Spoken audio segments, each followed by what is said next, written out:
doing question 2. How effective is the combination of your main product and ancillary tasks? Yeah. Do we start with font and title then? Font me? I don't know. Font and title. So font was probably one of the biggest debates when choosing our title itself. We had chosen several bolder, thicker sans serif fonts before actually deciding on the right one. We actually changed it quite a bit, and it was actually when we were doing our posters which we changed it overall because we found the nicest font that we liked called Antrast in extra bold, or was it heavy? I think it was extra bold. Extra bold. But we found this kind of block font worked really well because it kind of suited our action thriller genre thing, as it's like a hybridity kind of trailer, so it worked really well with the boldness. And it's important to maintain the synergy between the poster and trailer, but the magazine's less important because it's slightly separate. So that's why we all use the same font in our poster, and the same goes for the ink, because we use the ink behind in the trailer and we felt we needed to incorporate it into the poster in some way, and so we decided to use it behind.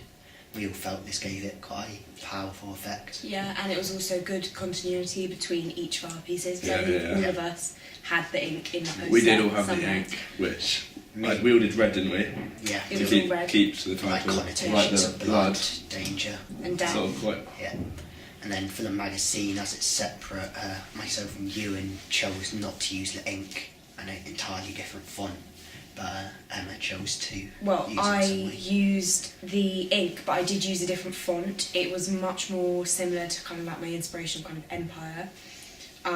But yeah, I choose to use the ink simply because my magazine was quite black and monochrome, so the ink contrasted that, whilst Adam and Ewan's poster had lots of colours going on, so it kind of didn't really need the ink.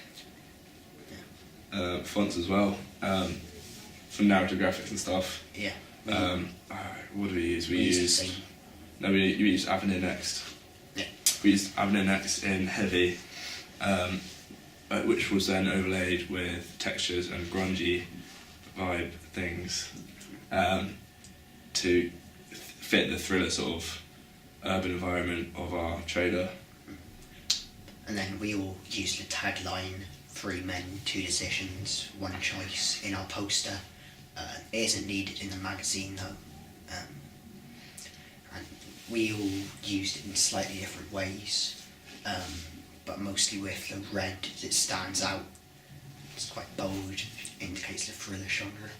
So for our genre being thriller, we needed our posters to be very similar to the style of other thriller posters to fit the overall feel of our media product which we're promoting. Yeah, because as part of the marketing campaign, it all needs to be one cohesive unit, so it kind of needs to all blend together, and from the poster you need to get an idea of the genre as well.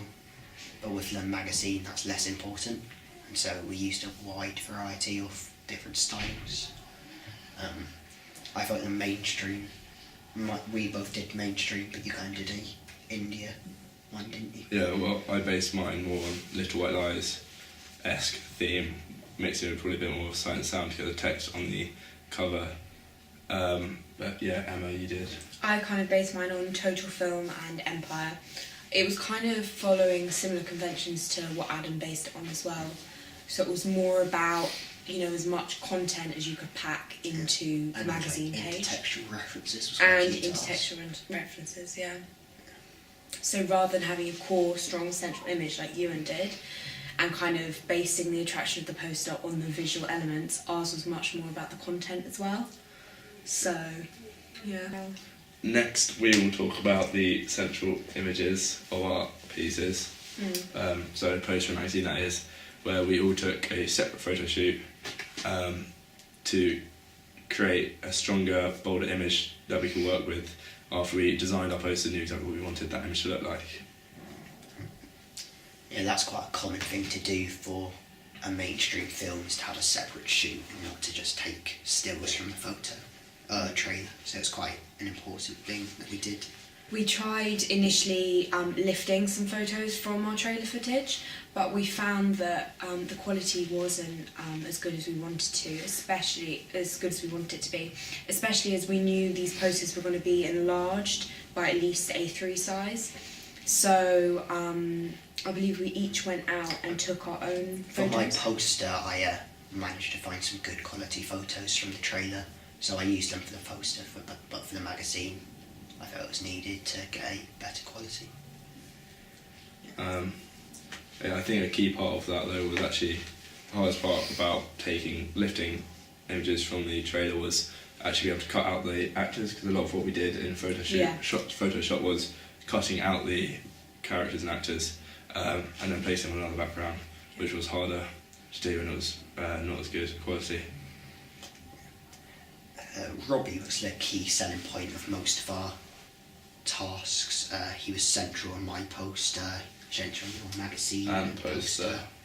I think mine was the only one that kind of contrasted the others.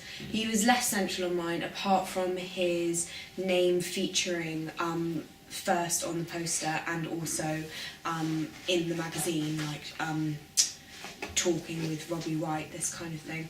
I kind of focused more on Mr. Pink and the other characters, but that was mainly because I wanted to go for the more edgy kind of look.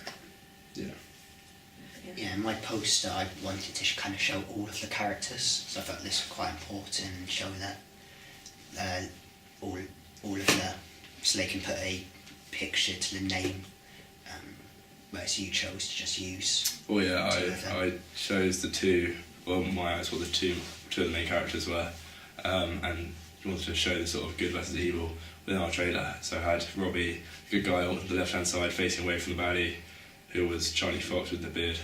And also use colour, so Robbie kind of was So by Robbie was like white sort of whiter on the and then screen, Yeah.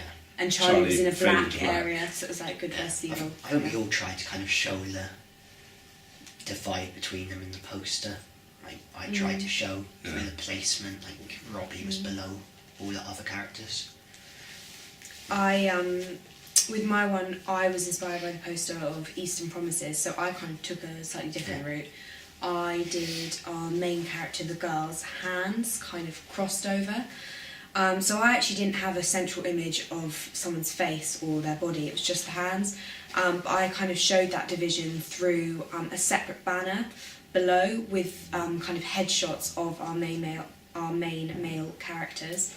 And I also included kind of the look of bars across them to show like entrapment and controversy between each of the characters. And then the magazine's slightly different because it isn't quite part of the same marketing package, so you don't quite need to show like duality on it, so we all just chose one key central image. And then work the text around that. We also kind of chose a single subject for each of our magazine covers, so it meant that following real media text like Empire and Total Film, which often had a single character in the centre, it kind of enabled us to present the features and exclusives around the outside, which didn't distract from the main central image in the body, so Yeah, actually on that kind of note, define between them. on that note, I then did something very similar to Little White Lies, where they commonly do just have a headshot of the main character from the film in some sort of stylised way with some sort of quite graphic illustration on the front cover, which I tried to recreate in my poster as my main image. Sorry, not poster, magazine. So for location, we thought it was key to create a sense of unity between our posters and magazines and our trailer, mainly with the poster and magazine, to keep some form of continuity. And so for the poster, me and Emma went up to our roof in school to take pictures of the London skyline with one of our characters, Charlie Fox, stood leaning against the rail.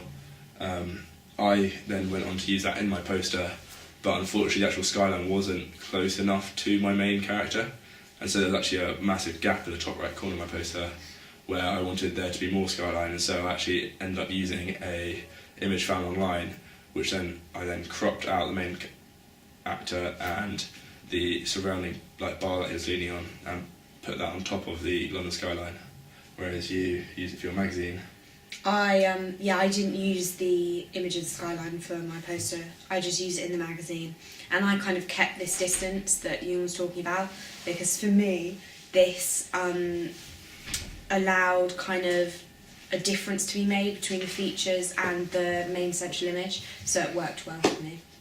Yeah, for my background on the magazine, I chose to use the still of the woods. It was quite a good central image, or not a central image, but background image, and it links back to the thriller genre and our trailer, as it's a still from the film. And when you see it, you can immediately tell that it's from kind of like what genre the trailer's from and what it relates back to, which I felt was quite an important element to include. And for our one of the London skyline, it kind of links in because firstly the photo was taken in South London where it's set, and also in the trailer you can see we're like driving around suburban London, so this kind of links with both of our posters and magazines to kind of represent the area and our trailer itself. With the magazine in my one as well, I then kind of brought together the woods and the urban environment, taking a sort of tree-lined shot of the woods when we were at the location and putting that behind the buildings to kind of get a sense of the two locations within our film on the magazine cover, which I quite liked. For colour and style, we felt it was key to grasp the concept of the genre with quite dark, bleak colours throughout the shooting, which was mainly down to the location and lighting, but also within our poster magazines, which for me, for example, I used bleak colours in my poster, fading into black, and on my magazine I used a bit of green to represent the woodlands shots, which contrasted the darker, bleaker urban environment when we were filming. Yeah, my poster's quite similar in that I quite like the contrast between darkness and white as seen in like the Scarface poster, so I decided to incorporate that, and it's quite common for thriller film to highlight the difference between and morality between good and bad. It's quite a common theme, and then the contrasting colours can again be seen in my magazine with the dark woods and the slightly lighter Robbie in front of them. Yeah, I also use colour and style, but in kind of different ways. So on my poster, I mainly focused on the darkness that we kind of saw in the trailer. So I started with a base background of black and kind of blended the layers on top into that. So this was kind of going more on like evil darkness, and that kind of connoted with the red of the title. So it created quite a nice contrast.